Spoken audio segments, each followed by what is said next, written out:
All right, so Alex Jones is losing his mind, what's left of it, as his defamation trial is coming to a close, where he was already found guilty, but now it's a matter of, well, how much does Alex have to pay the families of the victims of Sandy Hook? So let's watch what he's saying on air now, and then I'll give you an update in the story. And I want to tell you, because I've been watching a lot of the trial, which is available on YouTube, on the Law and Crime YouTube channel. I've watched like 5-6 hours of it, and there's a lot to say about it. So here we go. Let's watch what he's saying now on air as all this is unfolding. I am a human supremacist. I am a human supremacist. That term will be the future war with the robots and the AI. What you're hearing now is the entire future and everything they tried to stop us from doing. Our supremacy will not end with this planet. We will people the stars. We will colonize. We will green dead worlds. We will go interdimensional. We will unlock the secrets of the universe. God has laid them out like Christmas presents for his children.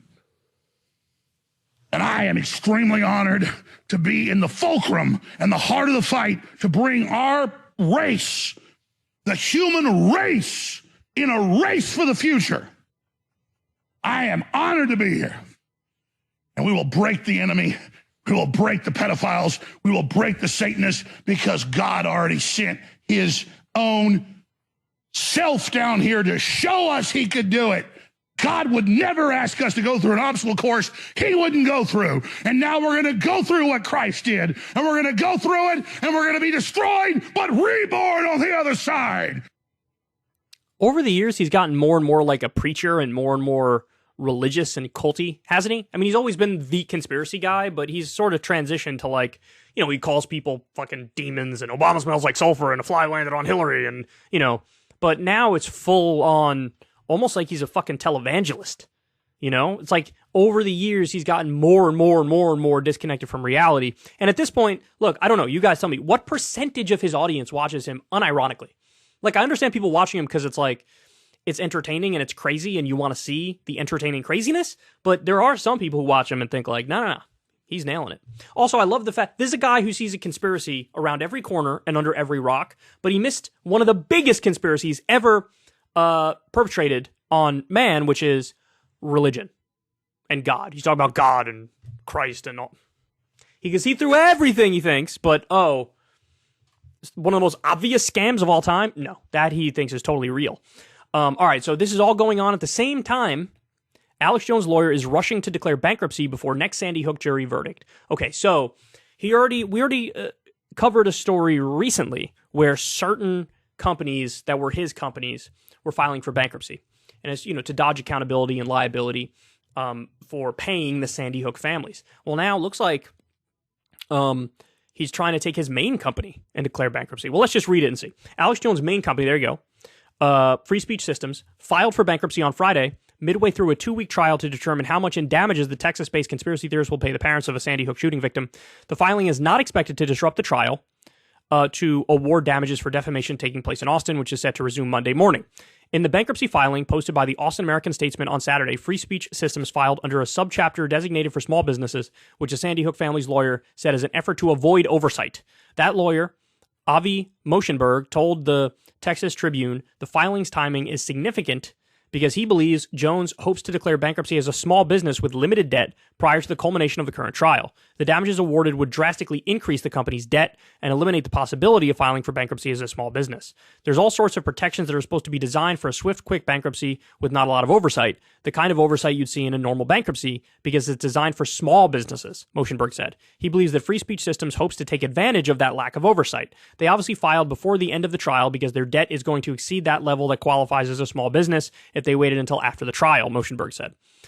The company reported $79 million in liabilities, $54 million of which is debt owed to a company called PQPR Holdings. Jones is listed as the director of that company. Sandy Hook families suing Jones for defamation and emotional distress have alleged in a separate lawsuit that this significant debt to PQPR Holdings is a diversion to protect millions of dollars in assets. You don't say. Separate from his company's bankruptcy filing, Jones is in the middle of a 2-week trial in Austin to determine how much he will compensate Scarlett Lewis and Neil Heslin, the parents of Jesse Lewis, a 6-year-old victim of the 2012 Sandy Hook shooting in Newtown, Connecticut. last October, an Austin judge ordered a default judgment against Jones for defamation after he called the school shooting a hoax, leading Jones listeners to harass the victims' families. So, he's already been found guilty of defamation, guilty by default, because whatever documents he was supposed to provide, he didn't provide all of them, and it's a rare ruling, but it's a ruling that I guess happens from time to time, whereas you didn't do the stuff you were required to by the court, therefore we're going to find you guilty by default. So now they're having a trial or a hearing where a jury is going to determine how much money is going to be given to the victims' families. Now, I believe they're asking for about $150 million or $175 million, something like that, 150 or 175 in that area. And of course, Alex Jones' defense lawyers are saying, no, we want you to award the families $1. So I watched a lot of the trial. I watched Owen Schroyer, who's basically like Alex Jones' protege.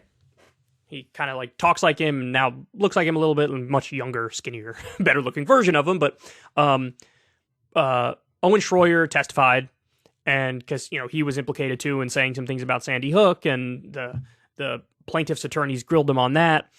One of the producers testified, a woman named Daria something, and she was absolutely grilled by the plaintiff's attorneys, and she did a really poor job in terms of, looking nervous, stumbling over her words, contradicting herself, etc. And I watched the opening statements, the opening statement of the plaintiff's attorneys and the opening statement of the defense attorneys. And look, my reading on the situation is we already know he's guilty, so it's just how much is he going to have to pay them? The way the trial looks like it's going to me right now, he's going to have to pay a lot.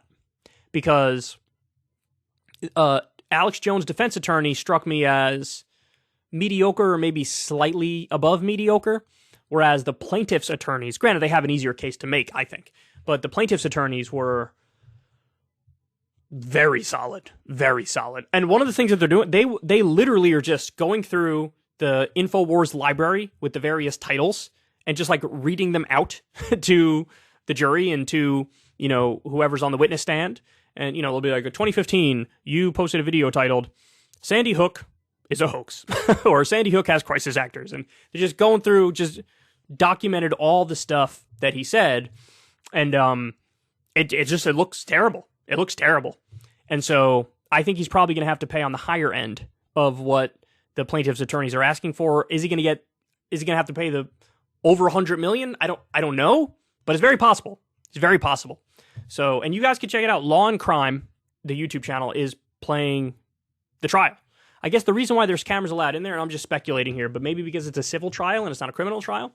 So maybe that's why the cameras are allowed in there, but it's very interesting stuff. Highly recommend you check it out. It ain't looking good for him. And yes, all these moves going on now by Alex Jones and his companies behind the scenes is to try to limit the damage of what's coming. And he senses what's coming.